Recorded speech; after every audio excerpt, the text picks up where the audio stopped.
Bharatmala road પર ટ્રકોમાં થતી ચોરીઓનો ભેદ ઉકેલાયો। સુરેન્દ્રનગરની ગેડિયા ગેંગના 3 આરોપી ઝડપાયા। ₹4.17 લાખનો મુદ્દામાલ કબજે કર્યા। વાવ થરાદ લોકલ ક્રાઇમ બ્રાન્ચના પીઆઈ એપી ચૌધરીની સરાહનીય કામગીરી। વાવ થરાદ જિલ્લા પોલીસની લોકલ ક્રાઇમ બ્રાન્ચે ભારતમાલા રોડ ઉપર સુઈગામ અને વાવ પોલીસ સ્ટેશન હદમાં ટ્રકોમાંથી થતી ચોરીઓનો ગણતરીના દિવસોમાં ભેદ ઉકેલી સુરેન્દ્રનગરની કુખ્યાત ગેડિયા ગેંગના 3 આરોપીઓને ઝડપી પાડ્યા છે।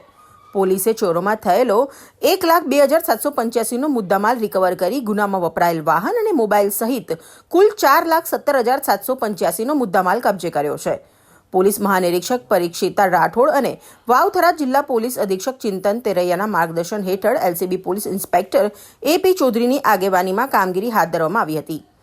એલસીબીની ટીમ મિલકત સંબંધિત ગુનાઓની તપાસ દરમિયાન સુઈગામ પોલીસ સ્ટેશન વિસ્તારમાં દુધોસણ ગામના પાટિયા નજીકથી એક શંકાસ્પદ ઇસુઝુ ડી-મેક્સ પિકઅપ ડાલામાં સવાર 3 શખ્સોને ઝડપી પાડ્યા હતા। તપાસ દરમિયાન વાહનમાંથી સુઈગામ વિસ્તારમાં ટ્રકમાંથી ચોરાયેલ સોયાબીન ખાદ્ય તેલની 700 ગ્રામની 451 બોટલો કિંમત ₹83,435 તથા અન્ય સ્થળેથી ચોરાયેલા 175 કિલો ચોખાના 6 કટ્ટા કિંમત ₹19,250 મળી આવ્યા હતા। પોલીસે ચોરીનો કુલ 1,02,785નો મુદ્દામાલ રિકવર કર્યો હતો। ઉપરાંત ગુનામાં વપરાયેલ ઇસુઝુ પિકઅપ ડાલુ અને 3 મોબાઈલ ફોન મળી કુલ 4,17,785નો મુદ્દામાલ કબજે કર્યો હતો। પોલીસે હસમત અલી રસૂલ ખાન જત, રાશિદ ખાન હુસેન ખાન જત અને ક્યુમ કરીમભાઈ સૈયદને ઝડપી પાડી ભારતીય નાગરિક સુરક્ષા સંહિતા 2023ની કલમ 35(1) મુજબ અટકાયત કરી છે। આરોપીઓ પાસેથી મળેલી માહિતીના આધારે સુઈગામ અને વાવ પોલીસ સ્ટેશનમાં નોંધાયેલા 2 ચોરીના ગુનાઓનો ભેદ ઉકેલવામાં સફળતા મળી છે। પોલીસ તપાસમાં સામે આવ્યું છે કે ઝડપાયેલા તેમજ ફરાર આરોપીઓ સામે અગાઉ ચોરી, લૂંટ, આર્મ્સ એક્ટ સહિતના ગંભીર ગુનાઓ નોંધાયેલા છે।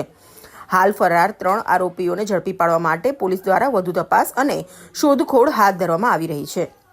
આ સમગ્ર સફળ કામગીરીમાં એલસીબી વાવ થરાદના પોલીસ ઇન્સ્પેક્ટર એપી ચૌધરી તથા તેમની ટીમે મહત્વપૂર્ણ ભૂમિકા ભજવી હતી। વાવ થરાદ જિલ્લાના આંતરરાજ્ય સરહદે જે રાજસ્થાન બોર્ડર અને ગુજરાત બોર્ડરને જોડતો ભારતમાલા રોડ છે, આ ભારતમાલા રોડ ઉપર છેલ્લા અઠવાડિયાથી ગાડીમાંથી ટ્રકમાંથી તાડપત્રી અને વગેરે આડાશો હટાવી અને મુદ્દામાલ ચોરી કરતી હોવાની પ્રાથમિક વિગતો મળી હતી। એ અનુસંધાને જે પ્રાથમિક બનાવો બન્યા હતા એ અત્રેના વાવ અને સુઈગામ પોલીસ સ્ટેશનમાં 2 ચોરીના ગુના નોંધવામાં આવેલા હતા। આ ચોરીના ગુનાઓમાં શરૂઆતથી સ્થાનિક ટીમો અમારી એલસીબી એસઓજીની ટીમ લાગેલી હતી અને હાલની સ્થિતિ આ બંને ચોરીના ગુનાના ભેદ ઉકેલવામાં આવેલા છે। અને આ અનુસંધાને પાટણ જિલ્લાના સાંતલપુરની ગેડિયા ગેંગ, જે ગેડિયા ગેંગ આ પ્રકારની ચોરી માટે કાર્યરત છે અને ઘણા સમયથી એ લોકો વિરુદ્ધ ઘણા બધા ગુનાઓ પણ નોંધાયેલા છે। સુરેન્દ્રનગર, ગાંધીનગર અને પાટણ જિલ્લાઓમાં પણ આ વ્યક્તિઓ વિરુદ્ધ ગુના નોંધાયેલા છે।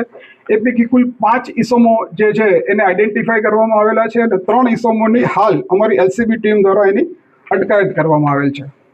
જીતુ બારોટ, પ્રદીપ તંત્રાલ ન્યૂઝ, થરાદ।